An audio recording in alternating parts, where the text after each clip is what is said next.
জয় যিশু। প্রথম পাঠ বেনসিরার রচনাবলী, 47 অধ্যায়, 2 থেকে 11 পদ। রাজা দাউদের প্রশস্তি। মিলন যজ্ঞে বলি দেওয়া পশুর চর্বি যেমন আলাদা করে রাখা হয়, তেমনি অন্যান্য ইসরায়েলীয়দের থেকে দাউদকেও স্বতন্ত্র করে রাখা হলো। সিংহদের নিয়ে তিনি এমনভাবে খেলা করতেন যেন তারা ছাগ শিশু। ভাল্লুকদের নিয়ে এমনভাবে খেলা করতেন যেন তারা মেষ শাবক। তরুণ বয়সে তার হাতের সে ফিঙ্গের পাথরটা ছুঁড়ে তিনি যখন গলিয়াতের সমস্ত দর্প মাটিতে লুটিয়ে দিলেন, তিনি কি সেই অতিকায় মানুষটাকে তখন প্রাণেও মারলেন না? এইভাবে কি মুছেও ফেললেন না আপন জাতির কলঙ্ক?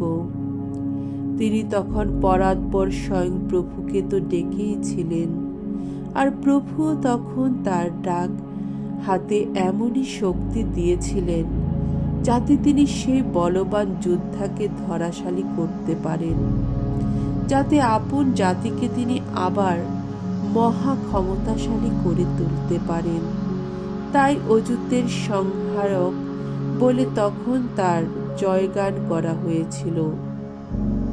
তারই হাতে গৌরবময় রাজমুকুট তুলে দিয়ে প্রভুর শত আশীর্বাদের জন্যে তার বন্দনাও করা হয়েছিল।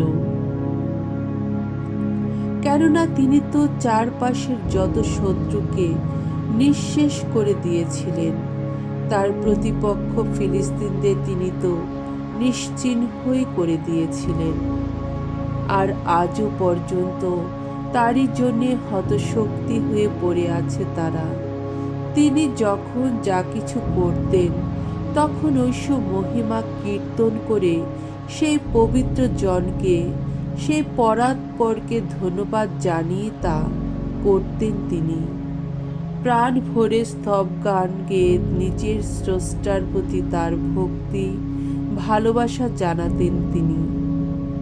তিনি তো বেদির সামনে গায়কদের থাকার ব্যবস্থা করেছিলেন, যাতে তারা সুরেলা গান বাজনায় চারদিক মুখরিত করে তোলে। সমস্ত পালা পার্বণের মধ্য দিয়ে আনলেন উৎসবের মহা সমারোহ। সমস্ত পর্বের কাল তিনি সুষ্ঠুভাবে বিন্যস্ত করলেন, যাতে প্রভুর পবিত্র নাম তখন কীর্তিত হয়। পুণ্য স্থানটি যেন ভোর থেকেই মুখরিত থাকে। প্রভুও তাই তার সমস্ত পাপ মোচন করলেন। চিরদিনের মতো তাকে ভূষিত করলেন শক্তি গরিমায়। সন্ধির বন্ধনে তিনি তার রাজত্ব স্থায়ী করে দিলেন। দিলেন তাকে ইসরায়েলে এক গৌরবময় সিংহাসন। প্রভুর বাণী। ঈশ্বরকে ধন্যবাদ। সামসঙ্গীত 18 অধ্যায়, 30 পদ, 46 পদ ও 49 থেকে 50 পদ। ধো, প্রভু আমার, মুক্তি আমার, ধন্য তুমি ধন্য। ঈশ্বরের দেখানো পথ, সে তো পূর্ণতারই পথ। ভগবানের বাণী নিঘাত সত্যেরই বাণী। ভগবান শরণাগত সকলকেই রক্ষা ফলক। জয় ভগবান, ধন্য ধন্য শৈলাশ্রয় আমার, আমার ত্রাতা ঈশ্বর যিনি। আহা, মহিমা তার নিত্য ঘোষিত হোক। তাই ওগো ভগবান, জাতি বিজাতি সকলেরই কাছে তোমার গরিমা ঘোষণা করি আমি, তোমার নাম কীর্তন করি। ভগবান তার এ রাজাকে মহা বিজয়ী করেন, তার অভিষিক্ত জন এই দাউদের প্রতি, দাউদের বংশের সকলের প্রতি তার দয়া অবিচল।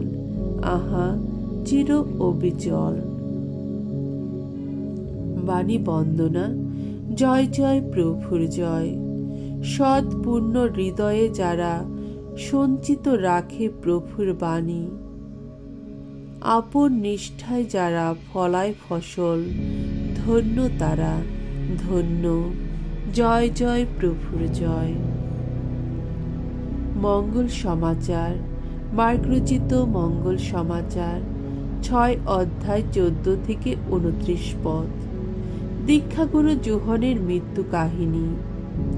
যিশুর কথা রাজা হেরোদের কানে এসেছিল, কারণ যিশুর খ্যাতি তখন চারিদিকে ছড়িয়ে পড়েছিল। লোকেরা বলছিল, দীক্ষাগুরু যোহন মৃতদের মধ্য থেকে বেঁচে উঠেছেন, আর সেই জন্যেই তো এমন সব অলৌকিক কাজ করার শক্তি ওর মধ্যে সক্রিয় রয়েছে। অন্যেরা বলছিল, উনি এলিয়। অন্যেরা আবার বলছিল, উনি একজন প্রবক্তা, সে আগেকার প্রবক্তাদের কোনো একজনেরই মতো।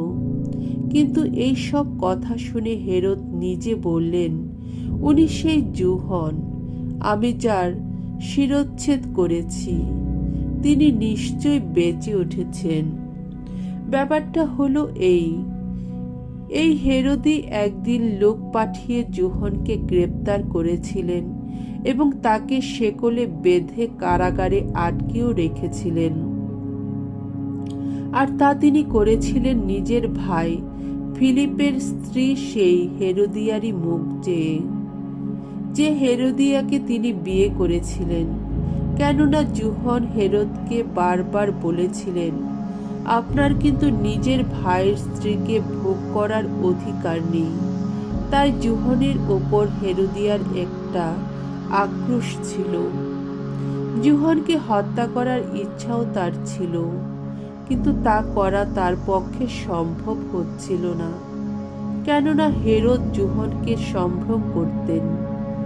তিনি তো ভালোভাবে জানতেন যে যোহন একজন ধার্মিক পুণ্যাত্মা মানুষ, আর তাই তিনি নজর রাখতেন তার যেন কোনো বিপদ না হয়। একদিকে যোহনের কথা শোনার পর তিনি যে কি করবেন তা তিনি বুঝে উঠতে পারতেন না, অথচ যোহনের কথা শুনতে তার কিন্তু ভালোও লাগতো। এই সময় হেরোদিয়ার হাতে একটা সুযোগ এসে গেল। হেরোদ নিজের জন্মদিনে তার যত পদস্থ সভাসদ, যত সেনাপতি এবং গালিলিয়ার যত গণ্যমান্য লোকের জন্য একটি ভোজ সভার আয়োজন করলেন। সেদিন ওই হেরোদিয়ার মেয়ে সভায় নাচ দেখাতে এলো।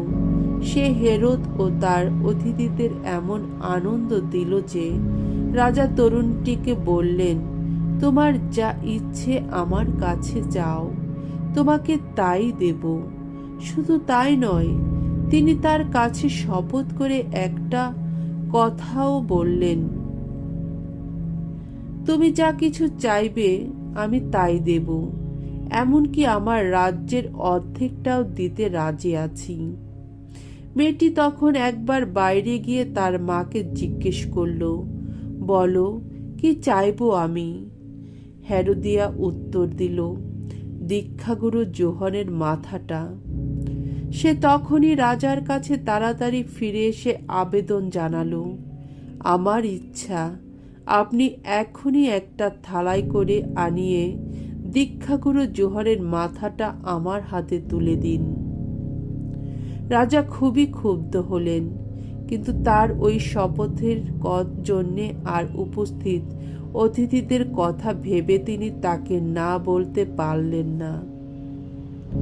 তাই রাজা সঙ্গে সঙ্গে দেহরক্ষীদের একজনকে পাঠিয়ে দিলেন। তাকে আদেশ দিলেন সে যেন যোহনের মাথাটা নিয়ে আসে। সে তখন গিয়ে কারাগারে যোহনের শিরচ্ছেদ করল। তারপর থালায় করে তার মাথা নিয়ে এসে সেই তরুণীর হাতে তা তুলে দিল, আর সেই তরুণীও আবার তার মায়ের হাতে তা তুলে দিল। তখন এই খবর পেয়ে যোহনের শিষ্যেরা এসে তার মৃতদেহটি নিয়ে গেলেন আর তা রেখে দিলেন একটি সমাধি মন্দিরে। প্রভুর মঙ্গলময় বাণী। খ্রিস্ট প্রভু তোমার প্রশংসা হোক।